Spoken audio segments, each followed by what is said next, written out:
How are you doing, everyone? Welcome to Hero Villains, the place where we discuss the villains of the superhero world. Hulk vs. Superman.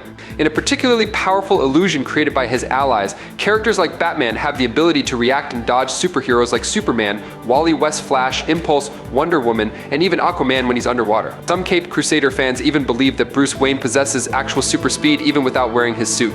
However, this only proves that it's entirely unreasonable for Banner to keep up with the speed of someone like the Man of Steel. Nevertheless, Banner has managed to perform feats that Superman can only accomplish by using all of his abilities.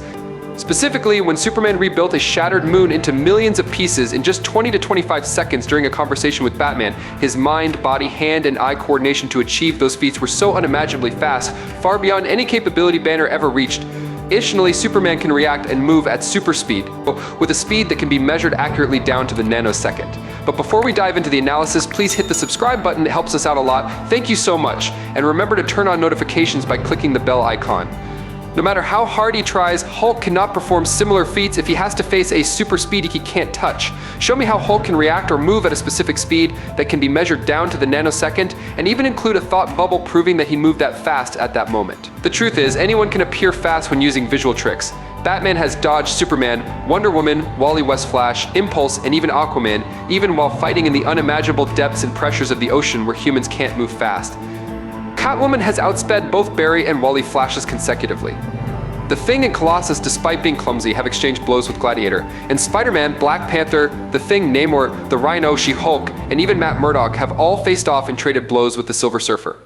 Superman is not just a little faster than Hulk, he is much faster. Without gamma radiation support, Hulk wouldn't even be able to touch Superman, and only the most optimistic Hulk fans could deny this fact. The reality is that Superman crushed Hulk in the later stages of the battle, and left him groaning in pain. This strongly refutes any claims to the contrary. Remember, Superman, while fighting, was still concerned about taking care of the ailing Betty Ross, rather than decisively throwing a wounded Hulk away as someone less kind than Kent might have done. In the end, the two creatures of unmatched power stopped fighting and teamed up against Luthor, with Superman delivering the final blow but still showing restraint, concerned about not wanting to injure Banner too severely even if Hulk expressed extreme anger. He couldn't overpower a calm and steadfast Superman. As clearly shown, the Caped Kryptonian calmly and effortlessly pushed back the monster without much effort, in stark contrast to the furious attacks of the Green Gargoyle, full of rage. There's no reason for Superman, with his flying ability, to let his body crash hard into concrete if he's still conscious. Whether or not he has the ability to fly, when something stuns you strongly enough, Hulk deserves credit for a punch strong enough to affect a Kryptonian, let alone making him stagger miles with just one punch, even if it was a light punch. But calling it a knockout is a bit of an exaggeration. And as you see in the following scan, Spider-Man didn't even have time to react before the Kryptonian turned back. Hulk definitely challenged Superman with a surprise punch, leading to a bizarre duel result, the Kryptonian standing still, completely unaffected by the brute's punches. The important thing is that the Man of Steel did not attack. In fact, the entire battle that he clearly didn't want to participate in, even the most biased individuals have to admit that he was trying to reason with the monster the entire time, and didn't use his superior speed in the conflict. Even when Kent did attack a little, it was just a light slap. When the monster lay amidst the rubble, instead of using an attack with the strength that could move entire planets combined with Flash-like speed, or attacking with heat vision, freeze breath, or throwing Banner into space, Superman maintained his kind and humane demeanor, helping the monster rather than defeating it, leading to the ambush punch that the Kryptonian had to take. Both Hulk and Superman didn't want to fight, but they understood that it was something they had to do, so they agreed to settle it once and for all. They charged into battle, and as Superman admitted, he had to use all his strength to take down Professor Hulk. Hulk here was weaker, which is undeniable. However, when Hulk is extremely angry, he crushed Superman to dust. It's already sad enough to falsely claim that their previous conflicts show Hulk winning, but to assert that there was no contest is truly a mind-boggling psychological manipulation. If viewed objectively without being fanatical or ignorant, the clear answer is that in 6 out of 10 confrontations, Superman would win in a battle with Hulk. The exaggeration of Hulk's feats and abilities, coupled with the bizarre downplaying of the Kryptonian strength after one has participated in such actions. This didn't work with Superman when he challenged Doomsday, who at the time was merely the DC version of Hulk with some minor tweaks, and it also didn't work with Gladiator when facing Hulk. This wasn't the only time Superman tried and failed to send Doomsday flying into space. Superman has previously taken opponents off the battlefield and into deep space, the moon, or even the sun, with all the strength and weight comparable to Hulk. In a confrontation with Hulk, Superman could throw him into a perilous place to defeat him, as Hulk cannot fly and would be completely helpless and trapped. The case with Doomsday is a clear example. The Kryptonian easily ran circles around the spike-skinned Scourge and then hurled him across the country, landing right in front of the Fortress of Solitude, where Doomsday was ultimately sent to the Phantom Zone. Superman could easily do the same with Hulk. Moreover, Superman has pushed away objects far heavier than Hulk, including planets like Warworld, even though the sphere pushed Kent back at faster than light speeds due to the power of the hybrid Brainiac Imperiex fueled by the Big Bang. If Superman decided to handle Hulk in this way, success would be guaranteed. Hulk doesn't possess any special aura that could protect him from a similar fate, despite some hardcore Hulk fans' reluctance to admit that what applies to other characters of similar weight and strength would also apply to Hulk. Do you truly want to claim that Kent lacks the ability to remove Hulk from the battlefield, despite the clear evidence of his power? That's like saying a championship team or an athlete with a 102 record against their strongest opponent is defined by their few losses rather than their overwhelming victories, that 2 defeats are more valuable than 8 wins. That Gladiator, who is weaker and slower than Kent, barely failing only once, but represents something more likely than the countless successful eliminations of Hulk-level threats that the Kryptonian has carried out. It's similar to arguing that the losses of legends like Muhammad Ali, Michael Jordan, Serena Williams, and Tom Brady during their peaks are more valuable or better represent their abilities than the overwhelming victories they achieved.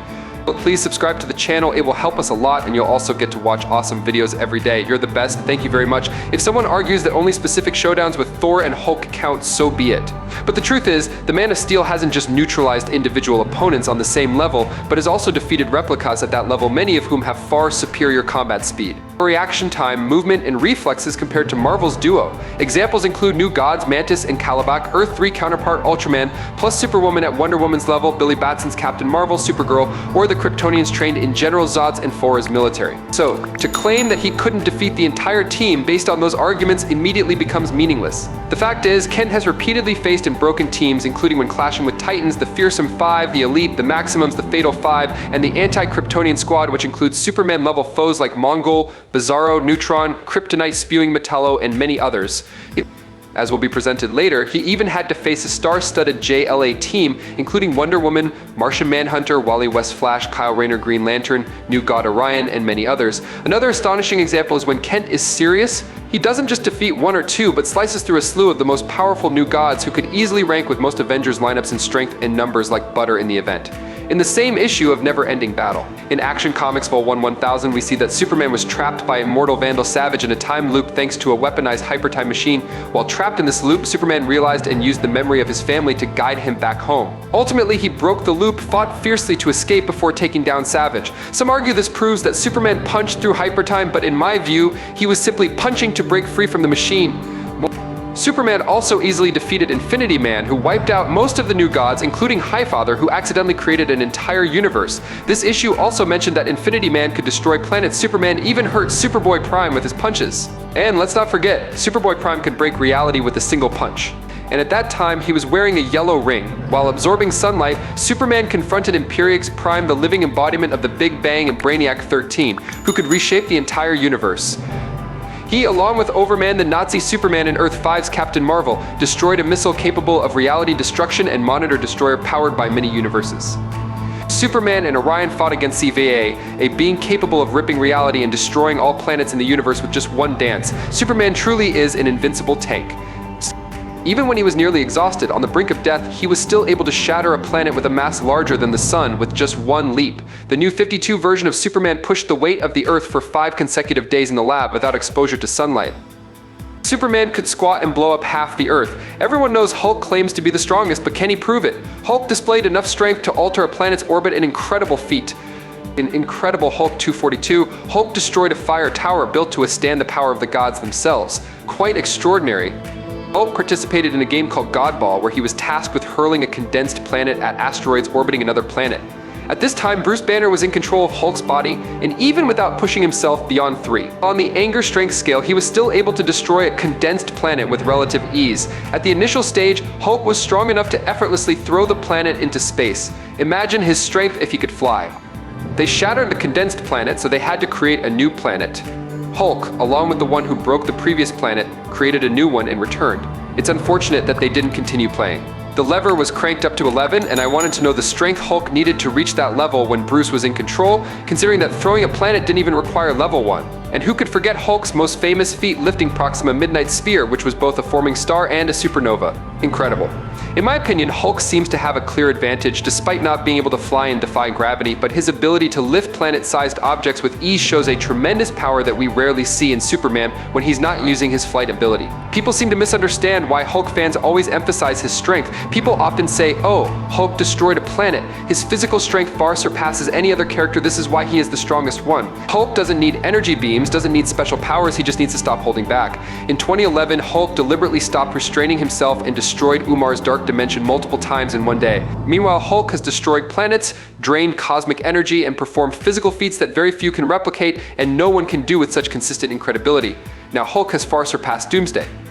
People often claim that Hulk's base level is much lower than Superman's, but they rarely provide evidence to support this. The fact is, most of Superman's notable feats require him to be significantly powered up. That being said, a showdown between Hulk and Superman would undoubtedly be a memorable battle, potentially the fight of the ages. Superman has faced challenges that could kill most other fictional characters. However, his invulnerability is not absolute, as seen in the case of Superboy Prime. There have been times when magic and kryptonite had no effect on Superman. Naturally, if Superman were immune to everything except red sunlight, nothing could stop him.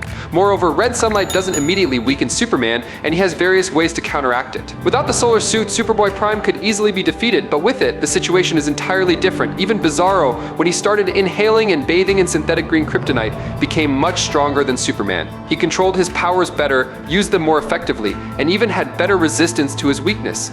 This raises the interesting question of why Superman has never experimented with green kryptonite to see if it could produce a similar effect for him.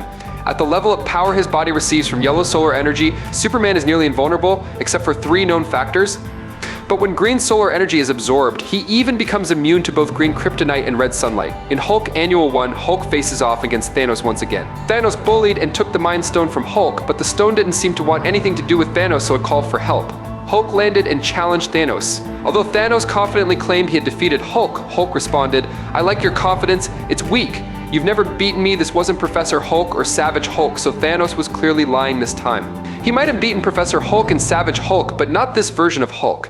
This is clearly implied in this scene. Additionally, the moment when Thanos snapped Hulk's neck, only for Hulk to instantly recover, was truly an impressive moment. If Superman were to choose the smart option and realize that to minimize collateral damage, removing the battlefield is the best choice, the fight would be very short. Superman could throw Hulk into orbit and let him circle the Earth. He could toss him into the sun or even leave him in a black hole. He could take him to the Phantom Zone, he's done this before. If Superman foolishly decided to engage Hulk in a pointless brawl like he did with Doomsday Epic in the comics, but never with a good reason for Superman to do this, and if Hulk started getting extremely angry, it could potentially have a similar outcome to Superman's death, with both fighting to the death. Superman is still faster and stronger of the two, but not too fast for Hulk to land a hit. He's caught the Silver Surfer and tagged Thor and Spidey, so he definitely has FTL reactions in a fight. But if the fight drags on long enough and Superman doesn't do the smart thing and use his flight to defeat the Beast, then with Hulk's limitless strength and durability, he might eventually win. What do you think? Let us know your thoughts. Thank you for watching. That's it for today's video. We'll stop here. Thank you so much.